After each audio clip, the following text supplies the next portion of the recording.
This is part 3 of the series by Edward Art Supply Hands. Links to the written post and his channel will be in the description below. He who will not live by love must be subdued by fear. Last night, I felt the most safe, loved that I have ever felt in my life. I was literally laughing with joy. A joy that was just from removing fears. I was not even really thinking about anything. I could not contain myself. I was just laughing away. I felt so at ease, and all I have to do were these meditations. While I was feeling deep, deep love, I had a few thoughts come up, and I wanted to share them. We're going to tackle fear. If you have been doing these meditations, and if you do them correctly, you will notice your fear levels going down. I have already received success stories on these meditations. Several people have commented and privately messaged me telling me that their anxieties are almost non-existent while doing these meditations a few times. Again, let me stress this. You can remove all your fear if you do what you want in your mind. If you consistently apply these meditations, you will open up a level of freedom within your mind that you never knew was there. Your body will feel open. You will take a whole different view of your desires. You will see how much greater you are than your desires, that you actually are creating it all in your mind. I want to now tackle fear. William Blake said this: "He who will not live by love must be subdued by fear." This is absolutely true. When you are doing these meditations and you are not doing what you love, you must be subdued by fear.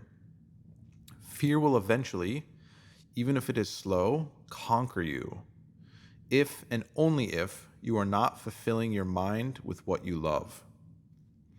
If you do not choose love, you must be subdued by fear. Surely you know this by now. How often do we think in terms of fear, thinking it will protect us? When has it ever protected us? When has feeling fearful become the new safety? The first manifestation of fear is within the body. The body becomes afraid, the guts tighten, and the muscles tense. Breathing becomes shallow, and frustrations start to form. These irritations then come back to the mind, and the mind naturally starts to think of things it dislikes. Fear bears fruits of guilt, paranoia, uneasiness, sabotage, rage, but the root is fear. So the goal is not to change each and every fearful thought. It is not to argue and contemplate on the fear. However, doing this is not in itself harmful, but it is more of a detour. To get to the true heart of the issue, we must remove fear entirely. The only reason you are even thinking fearful things is because you feel fear. If you do not feel fear, you would not think these fearful things. So how does one overcome their fears? First, it is by understanding that the fears are within us. They are not in the world, but within. So when you do the I am the creator meditation and you remove the outer world, you must start to feel a sense of power within. Now, while you are doing this meditation, you may feel some fearful thoughts come up. What do you do then? Do you fight them? Try to reason your way out of feeling of fear? Try to force a good thought? This is the wrong approach. You still are not understanding who you are within if you do that. Never blame yourself for fearful thoughts. Never blame, only resolve them within. You have the power to resolve what you want. Don't waste that power on blaming yourself. You are the creator. This means you are creating that fearful thought. When the fearful thought comes up, take full responsibility for it. See it as your creation. This means you are always greater than what you are creating in your mind. The fearful thought is only there because you created it to be there. It has no power on its own. It is truly all your dream. Feel the words, I am in control. I am in control. I am the creator here. You do not have to justify why you are not feeling fear, why you are choosing to feel love. You can just feel it and intensify it. No need to rationalize, just feel. Second, when you take responsibility for the fearful thought of your creation, ask yourself this simple question. What is it that I would love to think? From here, as the creator, you can start to go towards love. Love is the most powerful thing, if you will, within you. Why? Because it never fails to transform self. Fear can become stagnant, but love transforms. So why is this important? Remember the reason we are doing this. We are not doing this to try to manipulate reality or force some change upon the physical world. That will happen naturally. Why? Because your world is reflecting self.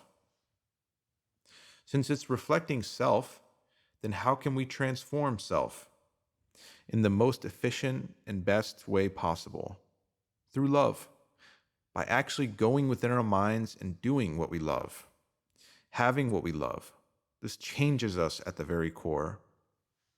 From this new feeling of freedom and love, you will find it incredibly easy to think what you want. You will even find it harder to feel fear. This ease and love starts to become your natural state. People will start treating you in a better way. You won't even have to imagine every little thing going your way. It just will. Things you wanted months ago start appearing in your world. Things that bothered you deeply literally has no effect on you anymore. Why? Because you are no longer desiring, no longer fearing. You are living in fulfillment and love. You are actually living what you love within, and this love expresses itself without. To reiterate, when you're doing these meditations, you get the resistance, which is just fear. Remember the words of Neville. To repent, to simply man's ability to entertain the nature of the opposite. Can you entertain the opposite of the nature of fear? Can you entertain love? It is not what you want? Is that not what you want? The whole terrible mindset, I was like this before, of I must do a state akin to sleep correctly or else. I must read this book or do these self-help actions. I must understand this perfectly. I must find the missing key to manifestation. Don't you get it? You are the missing key. Self is the missing key. Change self by doing and having what you want in your mind. Once you do this, you will start to see how silly things are. How I wake up at 5:30 a.m. and I go on a 10-mile run and I eat cow shit because of the vitamins and I do this and that. And look, there's nothing wrong with that. In fact, I admire the dedication. But is that what you want to do? Do you honestly think that if you ran in the morning, you will get what you want? Or if you do the state akin to sleep 5 times a day, you will get what you want? Do you not realize you only get what you want when you give it to yourself? God gives man what man first gives himself. If you do not believe me, try it. If you think doing these meditations do nothing, try it. See what happens when you remove your fears for a bit. Thank you for listening.